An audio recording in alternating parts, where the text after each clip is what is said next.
జరిగింది. దీనికి నిరసనగా 121 మంది పార్లమెంటు సభ్యులు పార్లమెంట్ నుంచి రాజీనామా చేయడం జరిగింది. ఇందిరాగాంధీ హత్య తదనంతరం జరిగినటువంటి ఎన్నికల్లో తన తాత తండ్రి కూడా సంపాదించిన విధంగా 403 పార్లమెంటు స్థానం, మొదట 401, తర్వాత ఇతర ఉప ఎన్నికల ద్వారా ఎన్నికైనారు. మొత్తం 403 పార్లమెంటు స్థానాలను గెలుపొందింది కూడా రాజీవ్ గాంధీ కాలంలోనే. అలాగే పంచాయతీరాజ్ సంస్థలకు మరియు పట్టణ పురపాలక సంస్థలకు రాజ్యాంగ ప్రతిపత్తిని కల్పించడానికి ఉద్దేశించిన 64వ రాజ్యాంగ సవరణ బిల్లు రాజ్యసభలో వీగిపోయింది కూడా వీరి కాలంలోనే. ఓకే, ఇకపోతే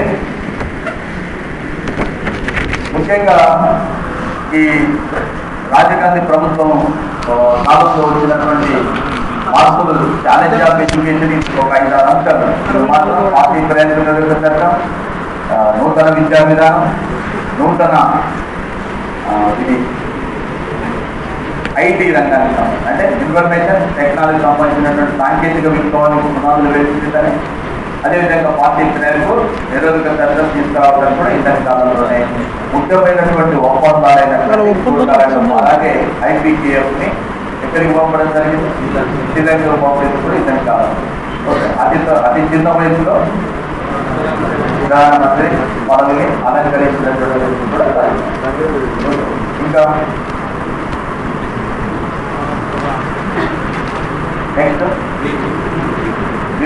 బీపీసీ యొక్క ప్రత్యేకతలు.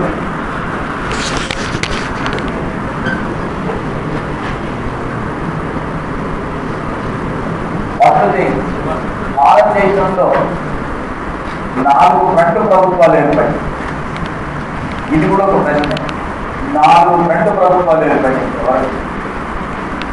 ఒకటి నేషనల్ ఫ్రంట్ ప్రభుత్వం. నేషనల్ ఫ్రంట్ ప్రభుత్వానికి నేతృత్వం వహించిన వ్యక్తి బీపీసీ. భారతదేశం నేటి వరకు 4 ఫ్రంట్ ప్రభుత్వాలు ఏర్పడినాయి. వాటిలో ఒకటి నేషనల్ ఫ్రంట్ ప్రభుత్వం, దీనికి నేతృత్వం వహించిన వ్యక్తి బీపీసీ. 2 యునైటెడ్ ఫ్రంట్ ప్రభుత్వం. యునైటెడ్ ఫ్రంట్ ప్రభుత్వానికి నేతృత్వం వహించిన వ్యక్తులు ఒకటి దేవేగౌడ, 2 ఐకే గుజరాల్. దేవేగౌడ మరియు ఐకే గుజరాల్ ఇద్దరిలో ఎవరిని అడిగినా కూడా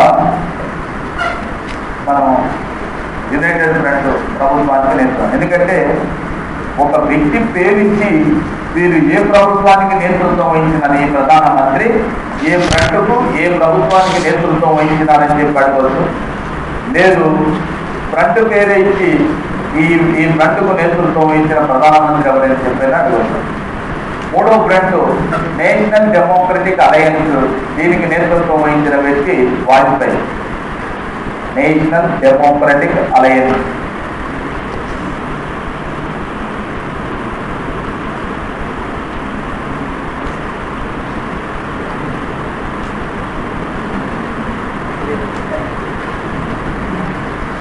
next UPA, united progressive alliance, doctor Manmohan Singh.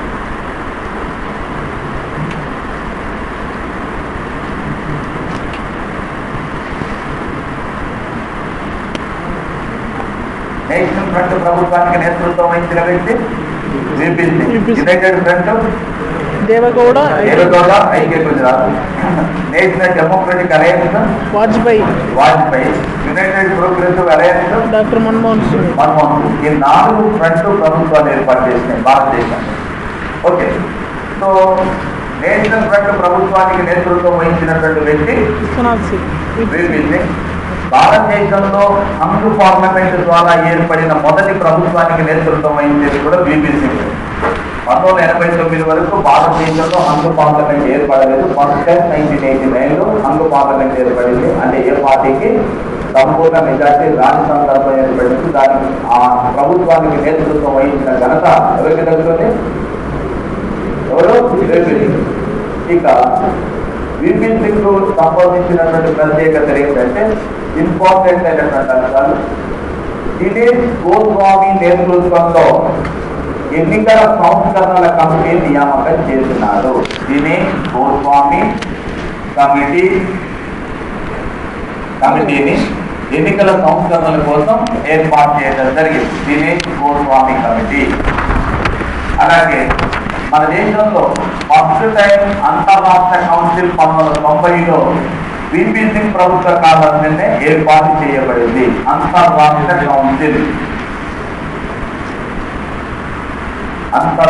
Council ను ఏర్పాటు చేసింది విపి సింగ్ ప్రభుత్వ కాలంలోనే. అలాగే మండల్ కమిషన్ సిఫార్సులను అమలుపరిచిన మొదటి ప్రధానమంత్రి. మండల్ కమిషన్ సిఫార్సులను అమలుపరిచిన మొదటి ప్రధానమంత్రి. ఇకపోతే విశ్వాస తీర్మానం ద్వారా అధికారాన్ని కోల్పోయిన మొదటి ప్రధానమంత్రి కూడా అతనే. విశ్వాస తీర్మానం కొన్ని గ్రంథాలలో అవిశ్వాస తీర్మానం కాదు, విశ్వాస తీర్మానమే.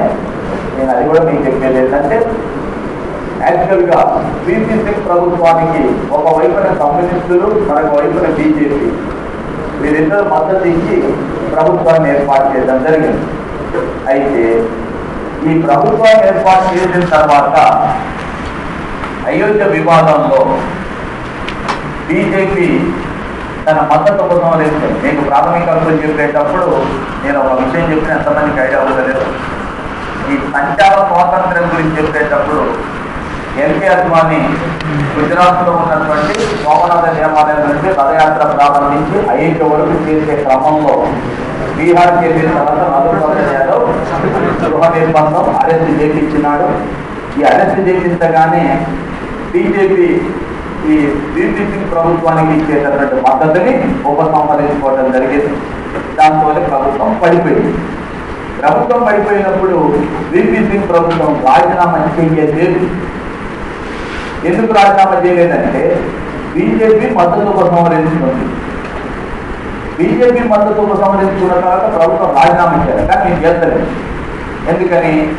నేను లౌకికవాదానికి కట్టుబడి ఉన్నాను. ఎవరు? విపి సింగ్. నేను లౌకికవాదాన్ని కట్టుబడి ఉన్నాను కాబట్టి కాంగ్రెస్ పార్టీ లౌకికవాదాన్ని సమర్థిస్తుందా సమర్థించడం లేదా అనేది కాంగ్రెస్ పార్టీ తెలుసుకోవాలన్న ఉద్దేశంతో నేను ప్రభుత్వం రాజీనామా చేయను. పైగా నా ప్రభుత్వం పైన నేను విశ్వాస తీర్మానాన్ని ప్రవేశపెట్టాను. ఒక రకంగా రాజీవ్ గాంధీని, కాంగ్రెస్ పార్టీని ఇరకాటంలో పెట్టడం కోసమే రాజీనామా చేయకుండా ఈ తీర్మానాన్ని ప్రవేశపెట్టుకున్నాను.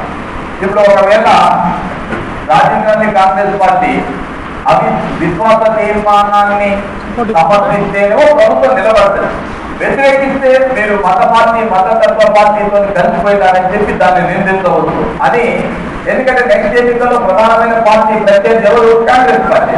అందువల్ల కాంగ్రెస్ పార్టీని ఇబ్బందుల్లో పెట్టడానికే ఆయన రాజీనామా చేయకుండా విశ్వాస తీర్మానాన్ని ప్రవేశపెడితే ఆ విశ్వాస తీర్మానంలో విపి సింగ్ ప్రభుత్వం ఓడిపోయింది.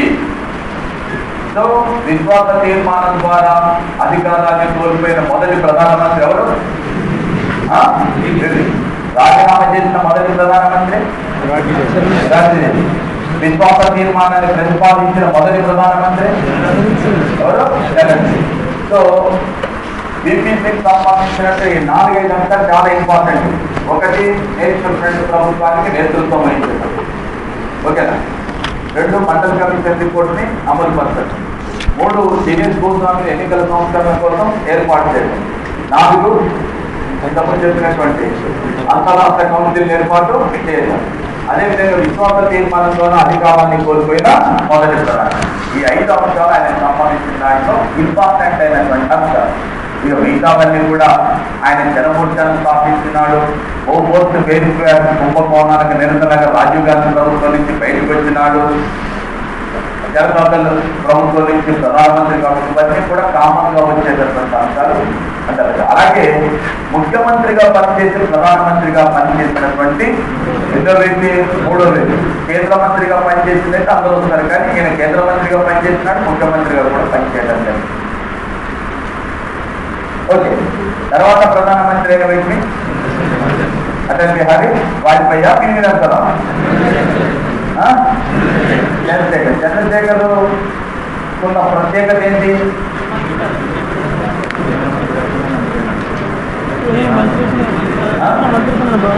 కేంద్రంలో ఎలాంటి మంత్రి పదవిని అలంకరించకుండానే ప్రధానమంత్రి పదవిని చేపట్టినటువంటి వ్యక్తి ఒకటి.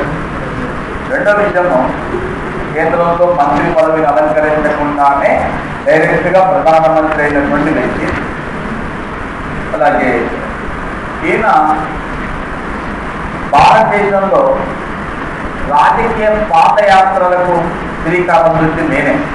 రాజకీయ పాదయాత్రలు జరుగుతున్నాయి కదా, వీటందరికీ కూడా ఆశుడు ఆయనే. ఇందిరాగాంధీ ప్రభుత్వానికి వ్యతిరేకంగా, అవినీతికి వ్యతిరేకంగా కన్యాకుమారి నుంచి భారత పార్లమెంటు వరకు కూడా కాలినడక వెళ్ళాలని వెళుతూ నాగ్పూర్కు వెళ్ళేసరికి ఆయన పార్లమెంటరీ సభ్యత్వం కోల్పోయే సందర్భం వస్తే విమానంలో వెళ్ళి పార్లమెంటుకు ఒక రోజు హాజరై, ఎందుకంటే భారత పార్లమెంటు నియమ నిబంధనల ప్రకారం 102 అధికరణ ప్రకారం ఒక పార్లమెంటు సభ్యుడు వరుసగా 60 రోజులు పార్లమెంటు సమావేశాలకు హాజరు కాకపోతే అతను తన సభ్యత్వాన్ని కోల్పోతాడు. ఆ కోల్పోతానన్న ఉద్దేశంతోనే విమానంలో వెళ్ళి ఒకరోజు పార్లమెంట్ హాజరై మళ్ళీ వచ్చి పాదయాత్ర నిర్వహించడం జరిగింది. ఎవరైనా తర్వాత ఈయనని కోర్సీ బాబాగా పేర్కొంటారు. కోర్సీ బాబా పేరు అనుకోకండి. కోర్సీ అనేది ఆయన నియోజకవర్గం పేరు, ఉత్తరప్రదేశ్లో ఉంటుంది. ఆ దాంతో ఇతన్ని బాబాగా పేర్కొంటారు. అందుకోసం ఆయన కోర్సీ బాబా అంటారు. దాంతో బాబా కోర్సీ బాబాగా పేరు పొందినటువంటి వ్యక్తి ఎవరు? ఈయన కాలంలో 2 వివాదాస్పదమైన నిర్ణయాలు జరిగాయి. ఒకటి, గల్ఫ్ యుద్ధ కాలంలో అమెరికన్ యుద్ధ విమానాలకు ఇంధనాన్ని నింపి వివాదాస్పదైనాడు ఒకటి. మరొక విషయం ఏంటంటే, భారతదేశానికి సంబంధించి రిజర్వ్ బ్యాంకులో ఉన్న 20 టన్నుల బంగారాన్ని లండన్ బ్యాంకులో తాకట్టు పెట్టి భారత విదేశీ మారక ద్రవ్యాలు సమకూర్చుకున్నప్పుడు కూడా ఇతనే ప్రధానమంత్రిగా కొనసాగించారు. ఎవరు? ఓకే, నెక్స్ట్ ప్రధానమంత్రి ఎవరు? పివి నరసింహారావు సంబంధించి ఈయన మొదటి తెలుగు, మొదటి దక్షిణాది ప్రధానమంత్రి. దక్షిణ భారతదేశంతో ఈయనకంటే ముందు ప్రధానమంత్రి వారు ఎవరు లేరు. మొదటి తెలుగు ప్రధానమంత్రి, మొదటి దక్షిణాది ప్రధానమంత్రి. పార్లమెంటు సభ్యుడు కాకుండానే ప్రధానమంత్రి అయిన, పార్లమెంట్లో ఉభయ సభల్లో ఏ సభలో కూడా సభ్యుడు కాకుండానే ప్రధానమంత్రి అయిన మొదటి వ్యక్తి. పార్లమెంటు ఉభయ సభలలో కూడా ఏ సభలో సభ్యుడు కాకుండానే ప్రధానమంత్రి అయినటువంటి వ్యక్తి. అదేవిధంగా తర్వాత కాలంలో నంద్యాల నుంచి పార్లమెంటు ఎన్నిక కావడం జరిగింది. ఇకపోతే ఆ నంద్యాల నుంచి పార్లమెంటు ఎన్నిక కావడం జరిగింది. అదేవిధంగా బహుభాషా కోవిలు ఎన్ని భాషలు? 16, 13, 14, 14 భాషలు నిరంతరం పెట్టాం. ఈ ఇన్సైడర్ అనే గ్రంథాన్ని కూడా రచించినాడు. ఇకపోతే పివి నరసింహారావు ఉన్నటువంటి రికార్డు ఏంటంటే, ఒక మైనార్టీ ప్రభుత్వాన్ని 5 సంవత్సరాల పాటు పూర్తి పదవీ కాలం కొనసాగించిన ఘనత పివి నరసింహారావుకే దక్కుతుంది. ఆపణ చాణక్యుడిగా పేరు పొందిన పివి నరసింహారావు మైనార్టీ ప్రభుత్వాన్ని పూర్తి పదవీ కాలం 5 సంవత్సరాల పాటు కొనసాగించినటువంటి ఘనత ఆయనకు దక్కుతుంది. ఎందుకంటే దినదిన గంటం 100 ఏళ్ళు అయిందని 8 అవిశ్వాస తీర్మానాలు ఎదుర్కొన్నాడు 5 సంవత్సరాల కాలంలో. ఒక పదవీ కాలంలో ఎక్కువ అవిశ్వాస తీర్మానాలు ఎదుర్కొన్నటువంటి వ్యక్తి కూడా ఎవరో పివి నరసింహారావు. ఒక పదవీ కాలంలో ఎక్కువ 8 సార్లు అవిశ్వాస తీర్మానాలు ఎదుర్కొన్నాడు. ఒక మైనార్టీ ప్రభుత్వాన్ని 5 సంవత్సరాల పాటు పూర్తి పదవీ కాలం పాటు అధికారంలో కొనసాగించినాడు. నెహ్రూ కుటుంబం నుండి కాకుండా కాంగ్రెస్ నుండి ప్రధానమంత్రి అయినటువంటి మొదటి వ్యక్తి కూడా ఇతనే. నెహ్రూ కుటుంబం నుండి కాకుండా ఏదైనా మొదటి వ్యక్తినా ఆపాదించారు. నేను ఏం చెప్తాను ఓకే కదా, చెప్పండి. ఎంత వ్యక్తినా? రెండో వ్యక్తి. మన్మోహన్ సింగ్ ఎన్నో వ్యక్తి? మూడో వ్యక్తి. సో నెహ్రూ కుటుంబం నుండి కాకుండా ప్రధానమంత్రి అయినటువంటి రెండవ వ్యక్తి, దక్షిణాది దేశానికి సంబంధించిన మొదటి ప్రధానమంత్రి. ఇక ఈయన కాలంలో తీసుకున్న నిర్ణయాలు చాలా ఇంపార్టెంట్ అయినటువంటి అంశాలు ఉన్నాయి. దాంట్లో ఒకటి, భారతదేశంలో నూతన ఆర్థిక విధానాలని ప్రవేశపెట్టినటువంటి ఘనత ఈయనకి. తర్వాత నూతన ఆర్థిక విధానం ఉంటాయి కదా, లుక్ ఈస్ట్ పాలసీని ప్రవేశపెట్టింది తనే. Look east policy. Look east policy అంటే తూర్పు వైపు చూడండి. ఎవరు చెప్తున్నారు? తూర్పు తిరిగి దండ పెట్టండి కాదు, తూర్పు చూడండి. తూర్పు చూడండి ఎవరు చెప్తున్నారు? పశ్చిమ దేశాలు. పశ్చిమ దేశాల వాళ్ళంటే అభివృద్ధి చెందిన దేశాలు. తూర్పు దేశాలంటే అభివృద్ధి చెందుతున్నది. ప్రాచ్య దేశాలు, పాశ్చాత్య దేశాలు. ప్రాచ్య దేశాలంటే మనవి, పాశ్చాత్య దేశాలంటే వెస్టర్న్ కంట్రీస్. వాటికి చెప్పింది ఏంటంటే మా వైపు రండి, మా దగ్గర పెట్టుబడులు పెట్టండి, మా దగ్గర పరిశ్రమలు స్థాపించండి, మీరు లాభాలు సంపాదించుకోండి, మా దేశాల యొక్క ఆర్థిక అభివృద్ధికి తోడ్పడండి అని చెప్తూ పాలసీ ప్రయోగించారు. తర్వాత పంచాయతీరాజ్ సంస్థలకు మరియు పట్టణ పురపాలక సంస్థలకు రాజ్యాంగ 73, 74 రాజ్యాంగ సవరణలు జీవనేశ్వర ప్రభుత్వ కాలంలోనే తీసుకురావడం జరిగింది. అదేవిధంగా దేశ్ బచావో దేశ్ బనావో అనే నినాదం ఇచ్చినటువంటి వ్యక్తి జీవనేశ్వరరావు. ఇంతకుముందు రాజీవ్ గాంధీ చెప్పేటప్పుడు రేకాలి హటావో. రేకాలి అంటే రేకాలి ఎవరు చెప్తారా? నిరుద్యోగులు. అది నిరుద్యోగాన్ని తరమేస్తామని చెప్పి చెప్పకుండా మన గురించి మనం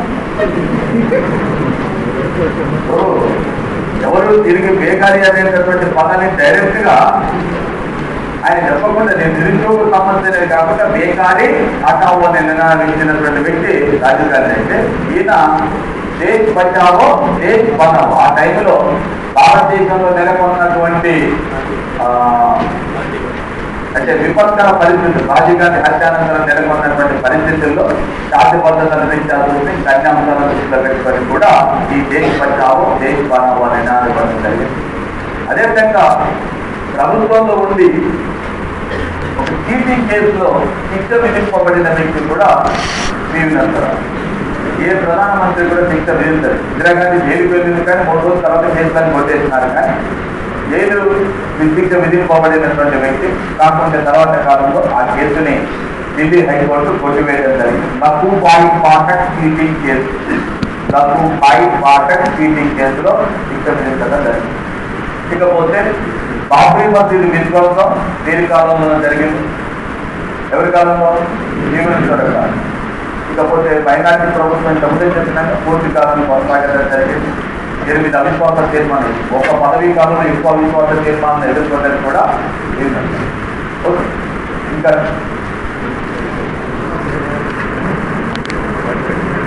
నెక్స్ట్ ప్రధానమంత్రి వాజ్పేయి యొక్క ప్రత్యేకత అత్యధికంగా 24 పార్టీల మద్దతుతోనే ప్రభుత్వాన్ని ఏర్పాటు చేసిన ఘనత వాజ్పేయి. ఇది పార్టీల మద్దతుతో ఎవరు కూడా ప్రభుత్వాన్ని ఏర్పాటు చేయలేదు. 24 పార్టీల మద్దతుతోనే ప్రభుత్వాన్ని ఏర్పాటు చేసినాడు. ఎన్డీఏ నేషనల్ డెమోక్రటిక్ అలయన్స్ ప్రభుత్వానికి నేతృత్వం వహించినాడు. అదేవిధంగా కార్గిల్ యుద్ధాన్ని సమర్థవంతంగా ఎదుర్కొన్నటువంటి ప్రధానమంత్రిగా పేరున్నది. అంతేకాకుండా పోఖ్రాన్లో 2వసారి అణు పరీక్షలు నిర్వహించడం జరిగింది. అదేవిధంగా 13 రోజులు అతి తక్కువ కాలం ప్రధానమంత్రిగా పదవిలో కొనసాగినటువంటి వ్యక్తిగా రికార్డు చేసిన మొదటిసారి 1996లో ప్రధానమంత్రి అయినప్పుడు అతి తక్కువ రోజులు ప్రధానమంత్రిగా పదవిలో ఉన్నటువంటి వ్యక్తి. అలాగే పోఖ్రాన్లో 2వసారి అణు పరీక్షలు నిర్వహించిన కార్గిల్ యుద్ధాన్ని ఎదుర్కొన్నాడు. ఒక్క ఓటు తేడాతోనే అవిశ్వాస తీర్మానం ద్వారా అధికారాన్ని కోల్పోయినటువంటి మొదటి ప్రధానమంత్రి. ఒక్క ఓటు తేడాతోనే అవిశ్వాస తీర్మానం ద్వారా అధికారాన్ని కోల్పోయినటువంటి వ్యక్తి. అదేవిధంగా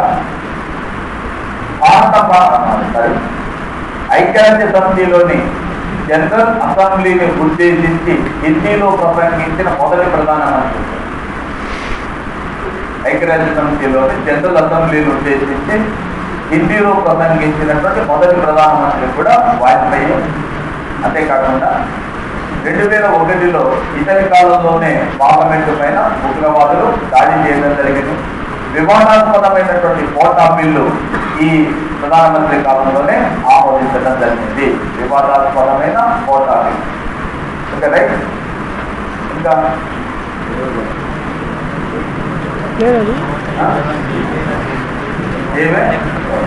దేవగౌడకు ఒకటే ఒక ఇంపార్టెంట్ అయిన అంశం ఉంటుంది, అందులో రాయింది. అదేంటంటే ఏంటి చెప్పండి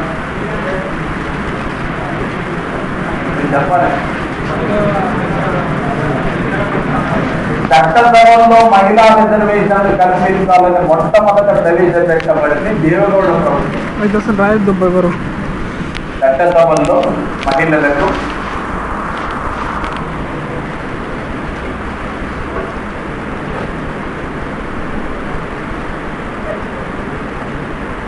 చట్టసభలలో మహిళలకు రిజర్వేషన్లు కల్పించడానికి ఉద్దేశింపబడిన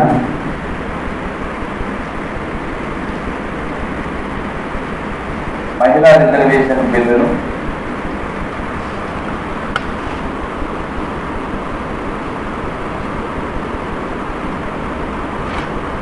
దేవగౌడ ప్రభుత్వ కాలంలోనే మొదటిసారిగా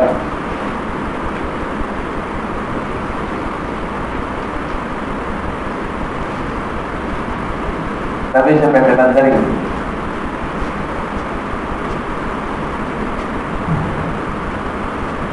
ఇకపోతే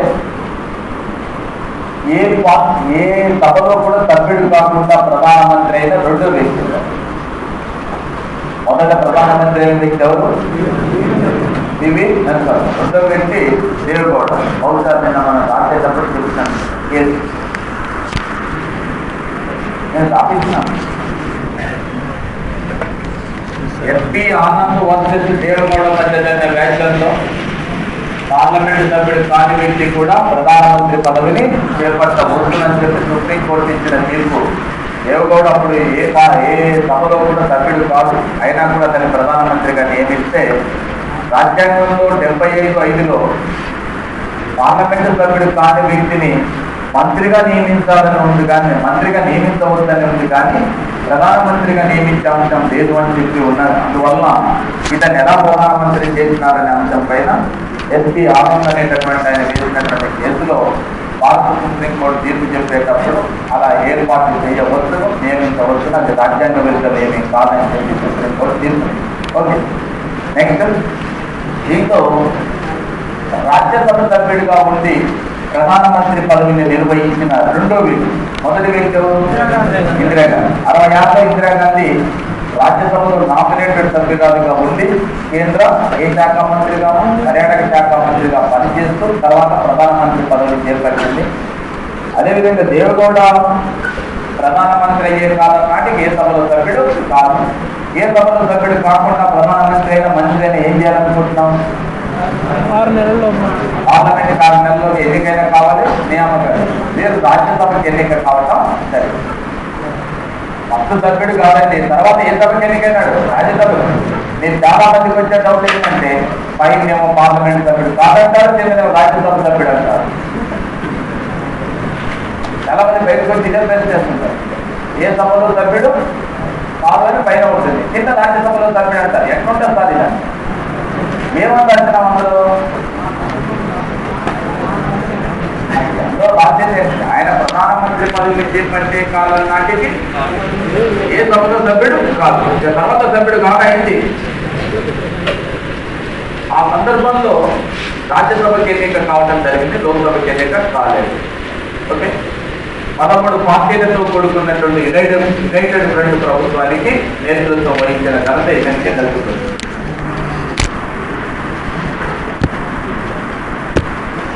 నెక్స్ట్ ఐకే గుజరాత్ దాంట్లో రాజ్యసభ సభ్యుడిగా ఉండి ప్రధానమంత్రి పదవిని నిర్వహించిన 3వ వ్యక్తి. అది ఆల్రెడీ ఉంటుంది. దాంట్లో మీకు చెప్పాల్సింది ఒకే ఒక అంశం ఉంది. అదేంటంటే గుజరాత్ డాక్ట్రిన్. గుజరాత్ డాక్ట్రిన్ అనేటటువంటి సిద్ధాంతాన్ని ప్రవేశపెట్టాం. అసలు గుజరాత్ డాక్ట్రిన్ అంటే గుజరాత్ సిద్ధాంతం అంటే మనం పంచశీల ఒప్పందాలపై సంతకం చేస్తాం. దీన్ని మనం ఆచరించేటప్పుడు కొన్ని సమస్యలు వస్తాయి. సమస్యలు ఏంటంటే భారతదేశానికి చుట్టుపక్కల ఉన్నటువంటి చైనాతో సంబంధాలు సరిగా లేవు, మనకు పాకిస్తాన్తో సంబంధాలు సరిగా లేవు. దీనిని ఐక్య గుజరాత్ ఏమంటాడంటే దీని మూలంగానే భారతదేశం అభివృద్ధి చెందడం లేదు. ఇది మనకు ఒక పెద్ద సమస్య. ఇవాళ ప్రపంచంలో అత్యంత ఎక్కువ ఖర్చుతోని కాపలా కాయబడుతున్నటువంటి సరిహద్దు ఏదైనా ఉందంటే ఉత్తర కొరియా, దక్షిణ కొరియా, రెండోది భారత పాకిస్తాన్ల మధ్య సరిహద్దునే ఎక్కువ ఖర్చు పెట్టి కాపలా కాస్తున్నాం. ఇవాళ 1,00,000 కోట్లు దాటిపోయింది మన రక్షణ బడ్జెట్. మరి ఇటువంటి పరిస్థితి రావడానికి గల కారణం ఏమిటంటే భారతదేశానికి పాకిస్తాన్కు, భారతదేశానికి చైనాతో ఉండేటటువంటి ఒక యుద్ధపూరితమైన వాతావరణమే దీనికి కారణం. అందువలన ఈయన ఏమంటాడంటే అంతర్జాతీయ రాజకీయాలకు వచ్చినప్పుడు భారతదేశం, పాకిస్తాన్ రెండు కలిసి ఉండగలిగింది. సరిహద్దు వివాదాల విషయానికి వచ్చినప్పుడు సామరస్యంగా పరిష్కరించుకోలేమా? మీకు అంతర్జాతీయ వేదికలుగా పైకి పోతే భారతదేశం, పాకిస్తాన్ మంచి ఫ్రెండ్స్ భుజం మీద భుజం చేసుకుని వెళ్తాయి. తప్పదు. ఎందుకని కాంప్రహెన్సివ్ టెస్ట్ బ్యాన్ ట్రీటీ, సమగ్ర అణ్వస్త్ర నిరోధ సంధిని చేసేటప్పుడు పాకిస్తాన్ పైన, భారతదేశం పైన అమెరికా, బ్రిటన్, ఫ్రాన్స్ ఈ దేశాలన్నీ కూడా పెత్తన చేసేటటువంటి సందర్భంలో మనల్ని ఆదేశిస్తాయి. పేటెంట్ హక్కుల విషయంలో కానీ, వ్యాపార వాణిజ్య హక్కుల విషయంలో కానీ భారత్, పాకిస్తాన్ని ఆ దేశాలన్నీ శాసిస్తాయి. అప్పుడు మన సమస్యలు పరిష్కరించడం కోసం మనంతా కలిసి పనిచేస్తాం, మనం పాకిస్తాన్ అక్కడ. కానీ సరిహద్దు కాడికి వచ్చేసరికి మతపరమైన ఉద్రిక్తతలు ఎప్పుడైతే వస్తున్నాయో సమస్యలు వస్తాయి. అందుకని గుజరాత్ చెప్పింది ఏంటంటే, గుజరాత్ యొక్క డాక్టర్ ఏంటంటే మంచి ఇరుగు పొరుగు సంబంధాలను కలిగి ఉండాలి. అంటే భారతదేశానికి చుట్టుపక్కల ఉండేటటువంటి దేశాలతోని సన్నిహిత సంబంధాలు కలిగి ఉండాలి, యుద్ధాన్ని విడనాడాలి, యుద్ధ పరిస్థితులని నివారించాలి, పరస్పరం సహకరించుకోవాలి, ఏవైనా సమస్యలుంటే శాంతియుతంగా పరిష్కరించుకోవాలి. ఇలాంటి అంశాలతోని గుజరాత్ ఒక సిద్ధాంతాన్ని ప్రతిపాదించినాడు. ఇంకా చెప్పాలంటే నాటి పంచశీల సూత్రాలనే గుజరాత్ డాక్ట్రిన్ గా కొన్ని మార్పులు చేసి ఇప్పుడున్న పరిస్థితులకు అన్వయింపజేయడం జరిగింది. దాన్నే గుజరాత్ డాక్ట్రిన్. ఓకే, అది ఒక్కటే ఐక్య గుజరాత్ సంబంధించినటువంటి మిగతావన్నీ కామనే. Okay, next doctor Manmohan Singh యొక్క ప్రాధాన్యత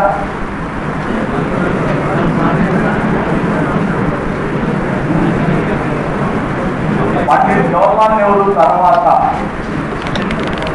5 సంవత్సరాలు పూర్తి పదవీ కాలం పూర్తి చేసి రెండవసారి ప్రధానమంత్రి పదవిని చేపట్టిన ఏకైక వ్యక్తి పండిట్ జవహర్లాల్ నెహ్రూ తర్వాత పూర్తి పదవీ కాలంలో కొనసాగి వరుసగా రెండవసారి ప్రధానమంత్రి పదవిని చేపట్టినటువంటి ఏకైక వ్యక్తి.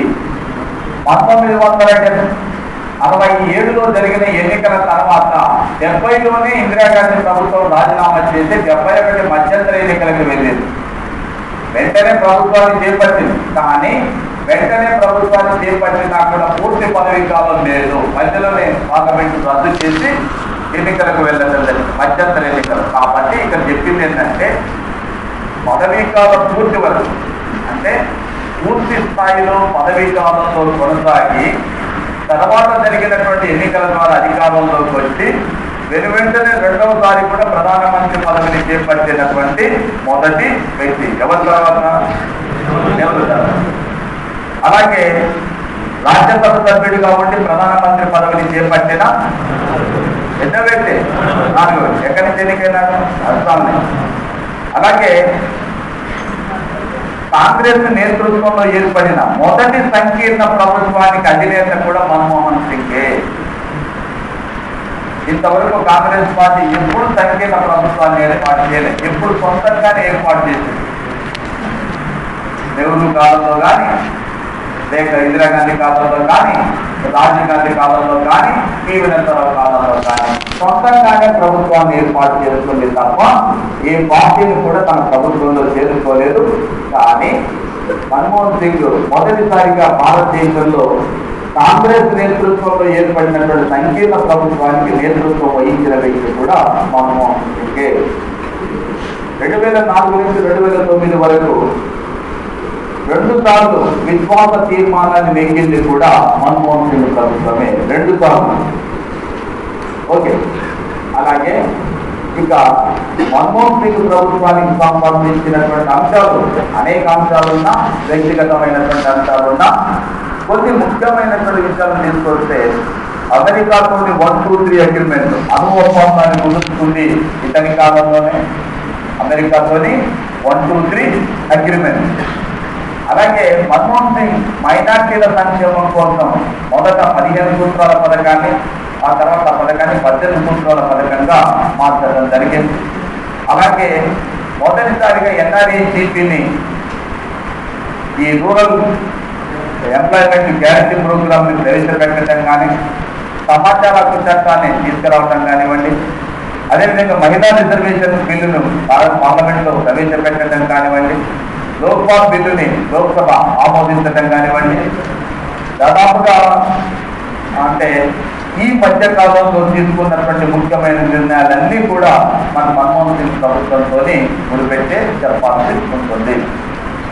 Okay, so UPA united progressive alliance తోని మొదటిసారిగా 17 పార్టీలతోని, రెండవసారి 13 పార్టీల మద్దతుతోని ప్రభుత్వాన్ని ఏర్పాటు చేయడం జరిగింది.